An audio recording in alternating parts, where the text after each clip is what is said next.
Broadcasting from the business capital of the world, this is the Podcast Business News Network. We are now joined by our expert genealogist, historian, and friend of the show, Sara Dawson. Welcome back today. How are you? I'm good. Thank you, Jill. It's nice to be back. Well, it's great to see you here today as well. We get to do a live Zoom session as well as be on the radio. So this is really exciting.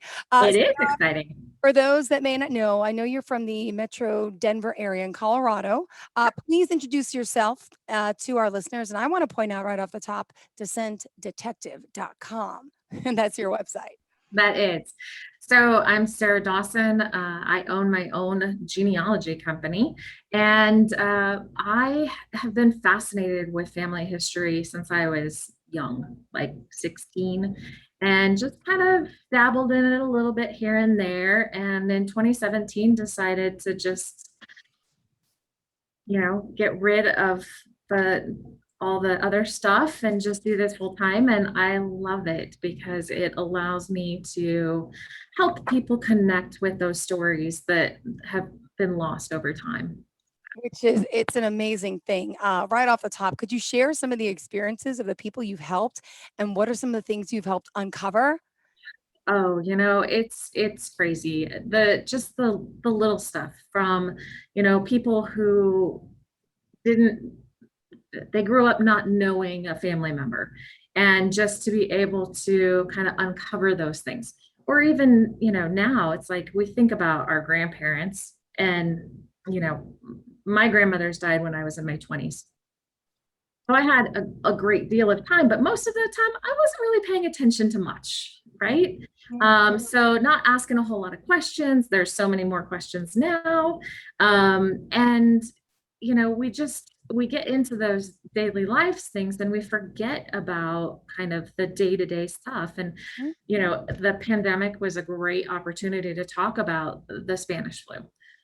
Because 100 years ago, that's what they were going through. And, so fortunate for those people who are still living to be able to share that experience and kind of clue us in as to what it was like in 1918 and, that kind of stuff. But there's so many things that are not just grand scope. They're just day-to-day normal little stuff. Do you know what kind of jobs your grandparents and your great-grandparents held? Where did they live? What kind of house was it? Or was it apartments? And, was it a neighborhood? How long did they stay there? These days, we don't stay anywhere very long at all. But sometimes, you can go back just a generation or two and you find these people who, kind of settled in these areas and they had like a community.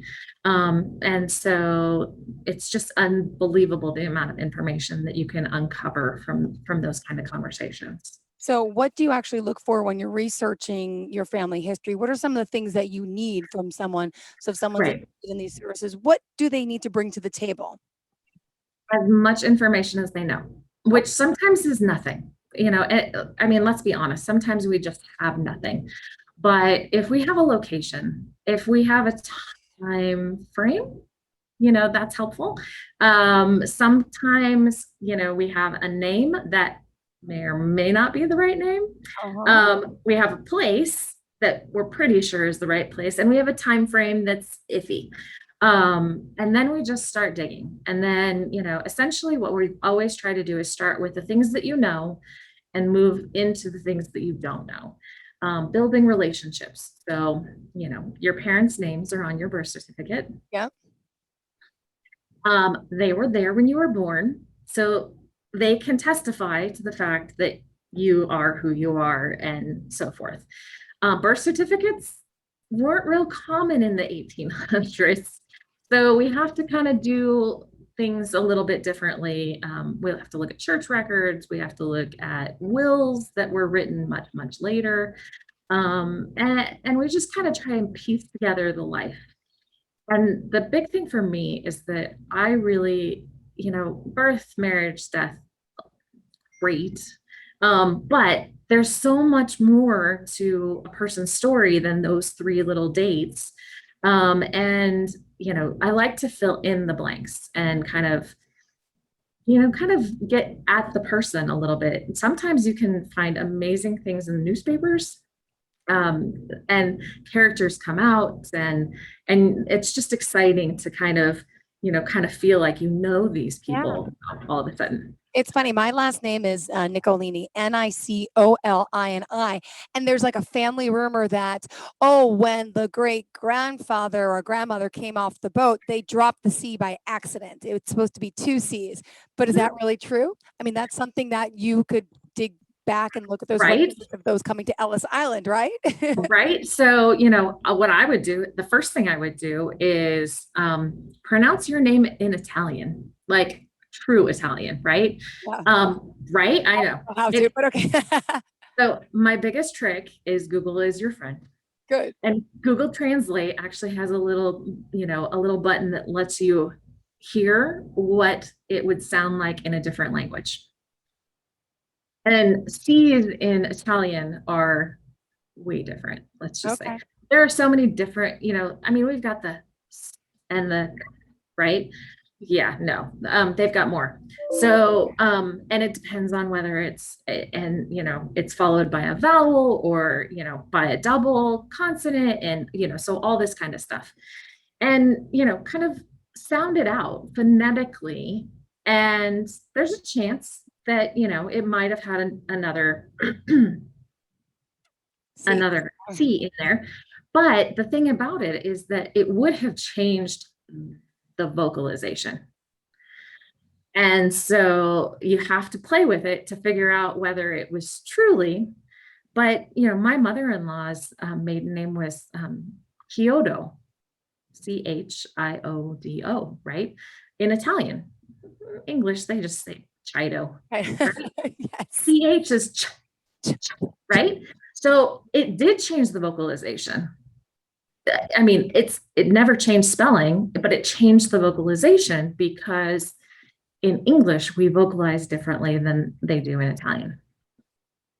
So sometimes those little stories are true and sometimes they're just a load. But the thing is that really until the 1930s, when the Social Security Act took place, nobody cared how their name was spelled. Yeah. Most people didn't, read or write anyway. So they just went by with whatever it was. No one was nearly as anal retentive about spelling as we are today. So things were all a lot looser in the world back then. And again, it wasn't until we had to prove who we were in order to get something that all of a sudden it became very imperative that you were who you were. Got it. Now, I mean, you clearly are passionate about this. What brought you into this field and this fascination of finding out your history? Is it something personal to you? It is actually. So I grew up with two amazing grandmothers. My grandfathers both passed away when my parents were young. And so I didn't know any different. I thought everybody had, grandmas and that was it. And my grandmothers were both children of immigrants. So my mother's mother was the child of Italian immigrants, and my dad's mother was a child of Polish immigrants. And so they both grew up as immigrants in this country, immigrant families, because again, language, huge barrier. And they had way different experiences and they ended up in different, classes and things, of that nature. And it just always fascinated me how they got to where they were. Because let me tell you, in the 70s, I've got two working grandmothers. Wow. So that's not exactly normal. But again, they had to because they were widows. But one was a nurse and the other one cleaned houses. And so, it's just, I was always fascinated as to how we got where we got. And, it was easy for me to connect my parents. That was like, oh yeah, those kind of things happen, but how did you people get here? And so I just kind of started digging a little deeper, and I'm a huge history buff. I have a bachelor's in history. And so I did a lot of studying in American immigration and kind of, kind of focused my education on my family. So That is a fascinating story. Wow, wow. So what are, the other tools and techniques? Share with us. You live for history. You have a passion for this. What are some of the things that you do? I mean, to find out this information, it's got to be so hard. Are you like in the libraries going through those? What do you call those? I'm drawing a blank. Where they used are to you thinking the card indexes? card indexes, and they used to scan everything into the Oh, the microfilm. Yes. microfilm. Do you use microfilm? Believe it or not, sometimes still yes. But a lot of the microfilm is being digitized now, which is a beautiful thing, because digitization has changed the world. But seriously, I remember being in the college library in the basement because that's where the microfilm readers were. And that's how I found my own family in the census records, was in the microfilm. You're like turning the wheel and just going page by page to find your family. Nowadays it's a little easier. A lot of stuff is indexed, but let me tell you folks, not everything is on the internet. There's still a lot of records in county courthouses and, archives and family attics that will never, ever make it to the internet.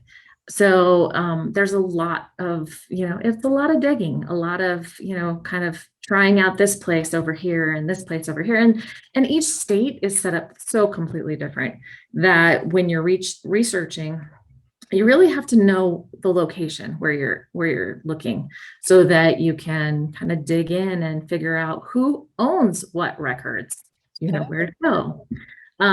Things back east are a lot different than they are out here in the West. A little bit, longer period of time that they had to decide how records were, kept and stuff. But they grew, if you think of New England, they really grew pretty slowly for a while. It was a very slow immigration. The expansion out west kind of happened like that. And so all of a sudden you've got stuff and all your stuff goes here. So it's a little easier to find sometimes things out west than it is back east, because you got to dig and figure out who the records belong to during that time period. Okay.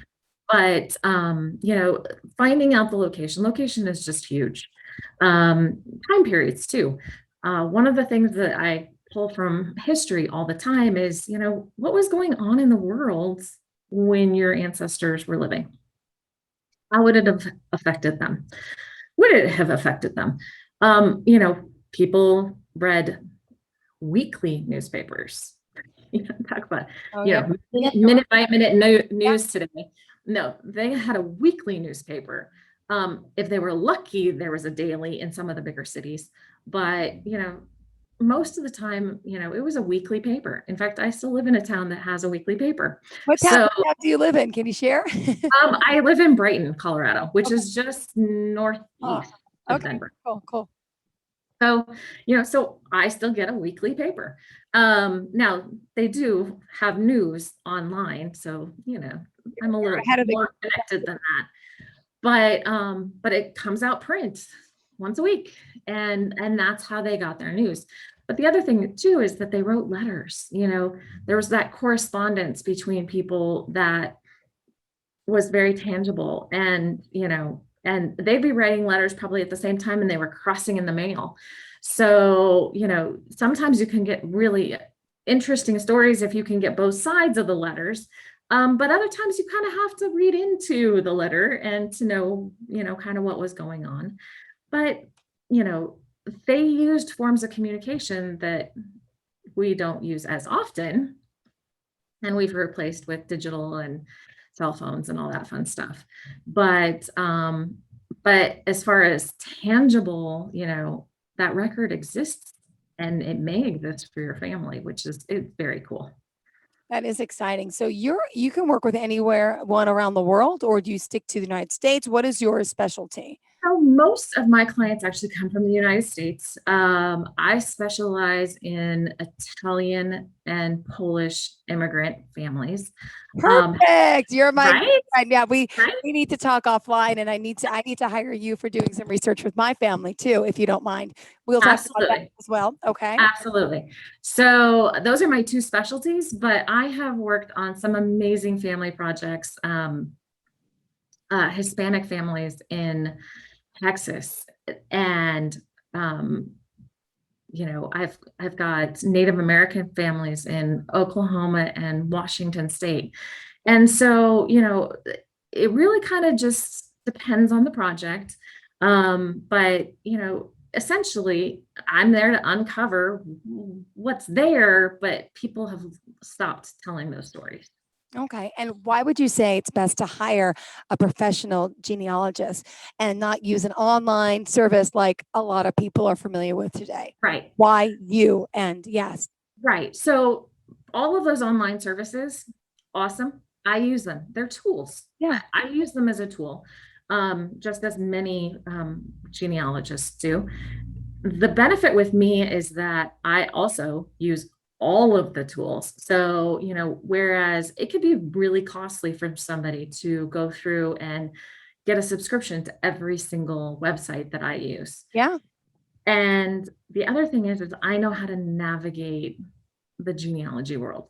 So time, you save so much time by hiring a professional. Not that staying up till 2 a.m. is not a bad hobby. I can tell you, you could probably get a lot more other things done if you went to sleep and, used your time during the day more. Especially a mom of two, I have 4 and 6-year-old, I work full time. People, this is, It is. and for a lot of people, it's not a super priority. But it's still in the back of my list of things to do. I have bins from moving 3 years ago, still have to be unpacked. And this is something that's important to me. I want to know my history. I want my kids to know their grandparents, their parents, where they really come from. Are these stories true? I know I told you when we spoke a few months ago about my grandfather was born. Again, I think he was born in Connecticut. Then he got shipped back to Poland, and he lived in an orphanage till he was like 18. And his brother they only had enough money to send for his brother and not him. But I would love to know, where's that orphanage? Can I go back there? Can I adopt a child from there now? I got goosebumps. Like that would be ultimate. Right. Yeah, absolutely. And I think that's that's the key. It's like each person has a different why, right? Really getting to that why. Why do you want this information? And most common is I want to pass it on to my family, or I want to travel. I want to travel there and see what I want to see where they lived, where they drank, where they had, parties and they had fun. And, not all of history is really boring. It makes you want to fall asleep in history class. There's lots of other parts of history that we just don't learn in school. And I think that's the piece that I like to, kind of incorporate into my reports and really just kind of give people that added benefit of knowing when their people were living and what life was like, and, connecting you to that past, because, it doesn't matter whether you grew up in a really huge family or a really small family. There's something about being connected to those that came before you. Now, I just briefly mentioned my grandfather from Poland who was adopted. That's my mother's side.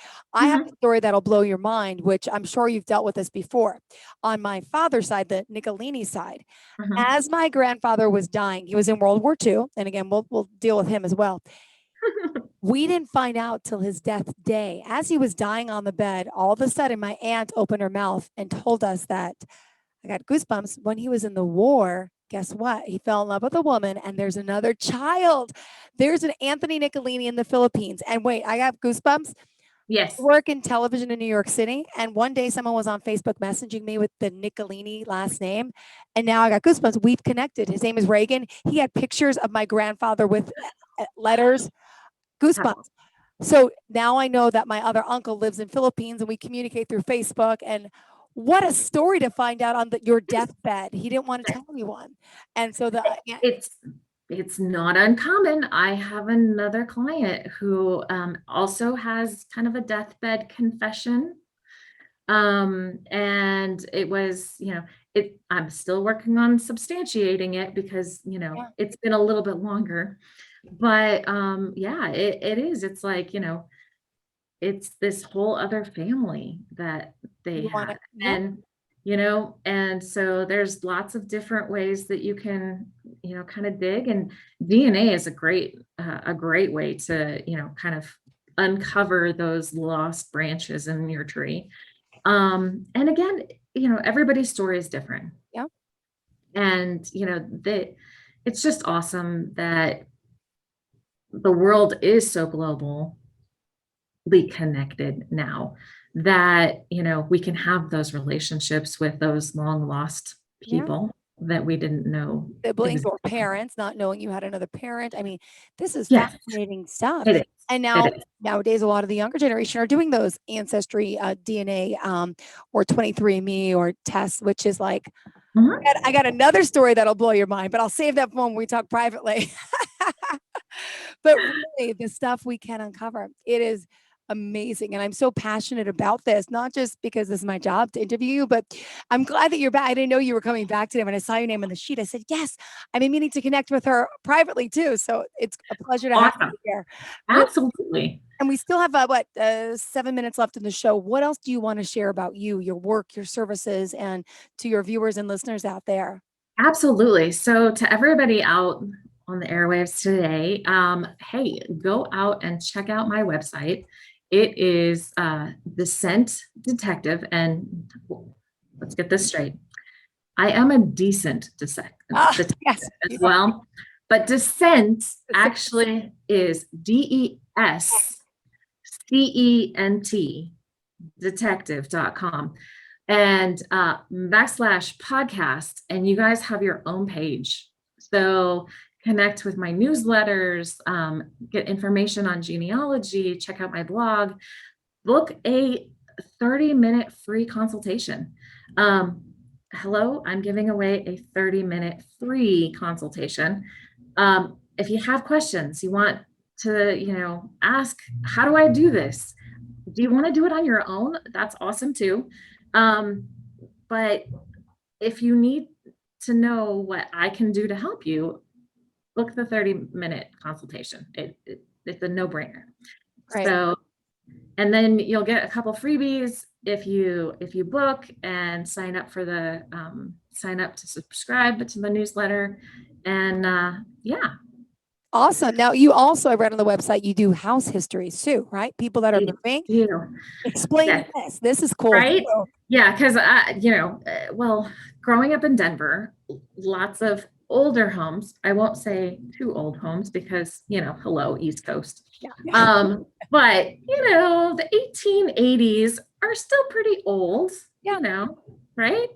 And just loved old houses. My dad actually still lives in my grandparents' house Oh. that was built in 1938.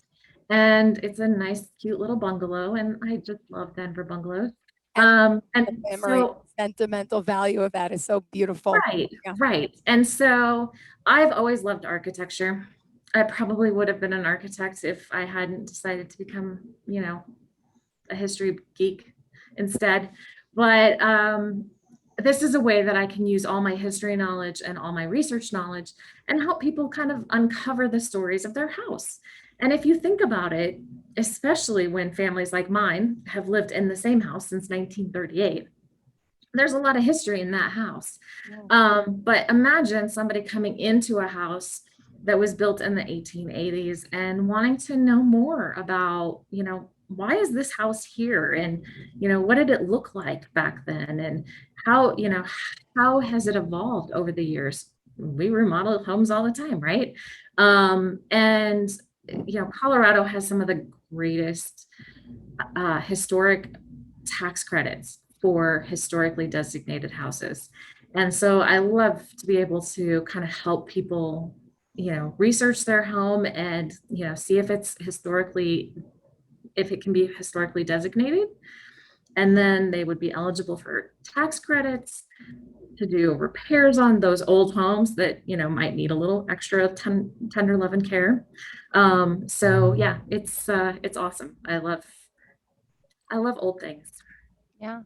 And bringing them back into light and keeping them alive in that history and to pass it along to the next generation. It's a beautiful thing. All right. So let's point out again, descentdetective.com is your website. You're offering that free 30-minute consultation there. Do you want to give out your email, phone number, and are you on social media too? I am. So, again, the website is descentdetective.com/podcast. Go to the podcast page. Copy. And then email is Sara, SARA, there's no H, at descentdetective.com. Phone number is 720-634-5194. And just curious. Oh, go ahead. Oh, I was going to say, on social media is easy. It's Descent Detective at Facebook, Instagram. Check me out. What was the most shocking thing to you, someone in your line of work that you've uncovered, whether for you personally or for a client? Could you share that before we go? Absolutely. So I was dabbling and was working on my mother's father's side, which I really haven't researched a whole lot, and found out that my third great grandmother actually jumped off of a bridge in Ohio into the Ohio and survived. Wow. And so this is turn of the century, Was it a newspaper article or how did it was in newspapers. Yep. Oh my goodness. And I was not looking for her. I was looking for her son and, other family members. And she ended up becoming quite a time consuming, just to dig in and find out more about her. She was she an adventurous type, or was she suffering with a mental illness and she wanted to harm? She was definitely suffering with a mental illness. She had been a nurse in the Civil War. She had been divorced from her husband. Oh, wow. And he had recently died. And they were, probably in their late 60s at this point. Wow. So, and she all dressed up to the nines, because let me tell you, ladies, in 1916, a lady did not go out in anything other than a nice dress and gloves and a hat. She basically, at this time, there were no guardrails. Yeah. The bridges. She just basically walked right off. The water was pretty low, which is good. There also happened to be a teenager who was fishing in his little boat. And so he rowed over to her and pulled her out. Apparently she fought the whole time. But because she had gloves on, she didn't scratch him. Oh, wow. Wow. And so when they finally dragged her out, she had a broken ankle. But she was seen primping, on the side of pretending like nothing happened. Oh, goodness. So, of our Sara Dawson. Wow. Fascinating. That was probably the biggest crazy thing that I've ever found. Wow. Well, thank you for sharing. Thank you for being here again, Descent to Detective. Absolutely. All of our social media and our website.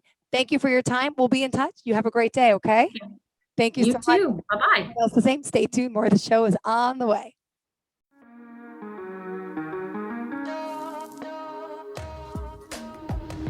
Broadcasting from the business capital of the world, this is the Podcast Business News Network.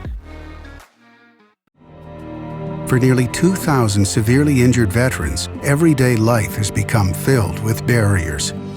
Day-to-day simple tasks can become pretty daunting. I have to carry my chair up 2 flights of steps or have somebody do it for me. What scares me the most is just the falling. When I'm struggling with my house, I think, to have that one great barrier just knocked down, it's crucial. Home for Our Troops is a wonderful nonprofit that builds a mortgage-free, fully adaptive, handicap-accessible house. And there's no catch. It'll be our very first home that we've ever owned. This is a game changer. This is where your life begins again. We need you to join us in completing this important mission. Please visit hfotusa.org and help build homes and rebuild lives. Because of you, everything's going to be okay.